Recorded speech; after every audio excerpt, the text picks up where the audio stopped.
Good morning, everybody. It is Thursday, April 28th, 5:57 a.m. Central as I speak here. July corn futures up 5 3/4 at 8.18. December corn up 4 cents at 7.53 1/2. July soybeans down 3 1/4 at 16.89 1/2. November beans down 1 at 15.23 1/4. July Chicago wheat up 11 at 11.02 1/4. July Kansas City wheat up 5 3/4 at 11.59 1/4.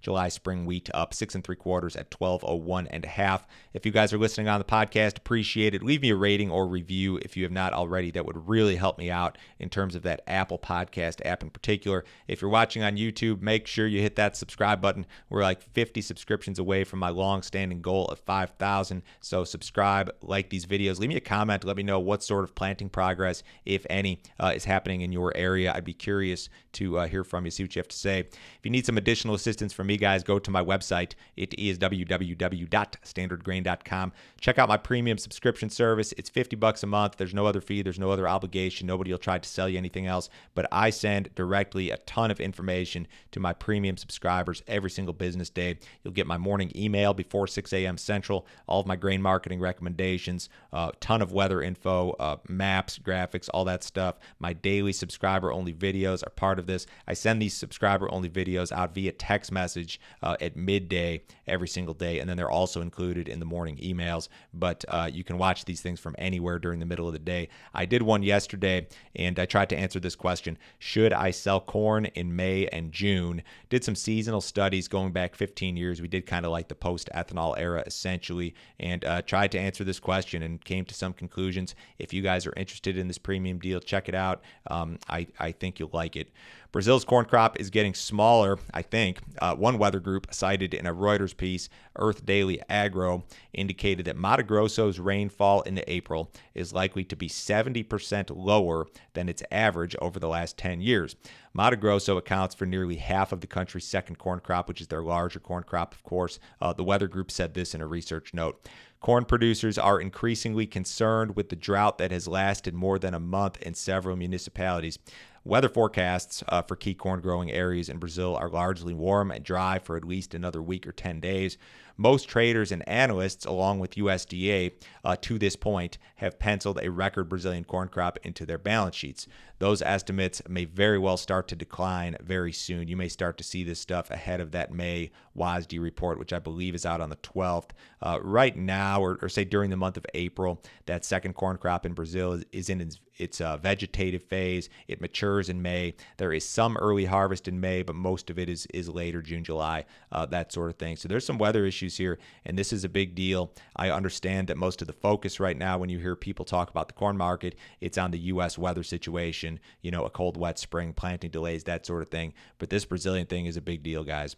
Some rains have returned to the U.S. Corn Belt this morning. You've got a system that's over this eastern or northeastern part of Iowa, and then you've got some lighter rains over North Dakota, South Dakota, a little bit over Oklahoma. I know that planting activity in a lot of areas has increased this week and will probably increase again into today. But the next 7 days really doesn't look good, and it looks pretty wet for a lot of areas of the Corn Belt.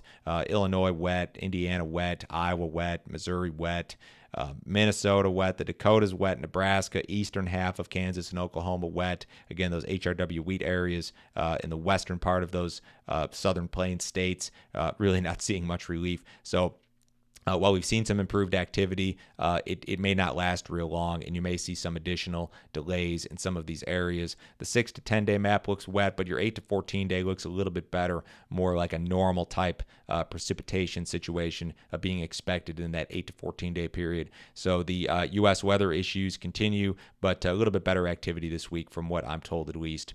U.S. ethanol stocks declined again last week. EIA reported stocks at 23.965 million barrels. That was down 1.6% on the week. Ethanol stocks have now declined for 4 consecutive weeks after peaking in late March. Despite that decline, ethanol stocks still sitting at their second highest level on record seasonally, behind only 2020. Since that late March peak, stocks have declined by nearly 10%. Ethanol production was up 1.7% on the week after 4 consecutive weekly declines. Production totaled 960 153,000 barrels per day. That's kind of a below average number, seasonally speaking. I know there's some plant maintenance. Gasoline demand isn't great. Last week, implied U.S. gasoline demand lagged last year's pace by, I believe, 1.6% seasonally. Indonesia has extended its palm oil ban to include crude palm oil. This has been a roller coaster of a story since it first broke last Friday. So earlier this week, the Indonesian government said that the ban would only include refined palm oil and would not include crude palm oil. Yesterday, they kind of flipped the script again. The president is now banning crude palm oil after taking into account feedback from the people and things like that. So this is a roller coaster deal. They say they're going to reevaluate on a monthly basis, although I wouldn't be surprised to see some changes even sooner than that. Palm oil futures on the Malaysian exchange rallied nearly 10% on that news yesterday. U.S. soybean oil futures also rallied sharply. They're down a little bit here this morning. We do have an export sales report from USDA this morning. For the current marketing year, corn sales expected 900,000 to 1.6 million. Soybean sales expected 250 to 800. Wheat sales should be 0 to 175, 150 to 400 for new crop and wheat expected. The cattle market was lower yesterday and sharply lower in the feeder cattle. Not a good looking day for feeder cattle in particular. There were some light cash sales reported. The boxes were sharply lower yesterday, down $2 to $4. In the outside markets, the U.S. dollar is much stronger this morning, up above that 103 handle, getting closer to 104. The stock market is strong. This has been a very poor start to the calendar year for the U.S. stock market. I believe through yesterday's close, the S&P was down 12.2% year to date.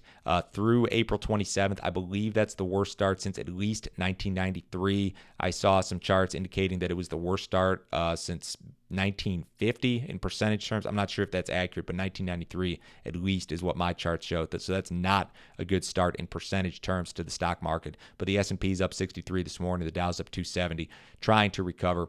The bonds are up just a little bit. Precious metals are mixed.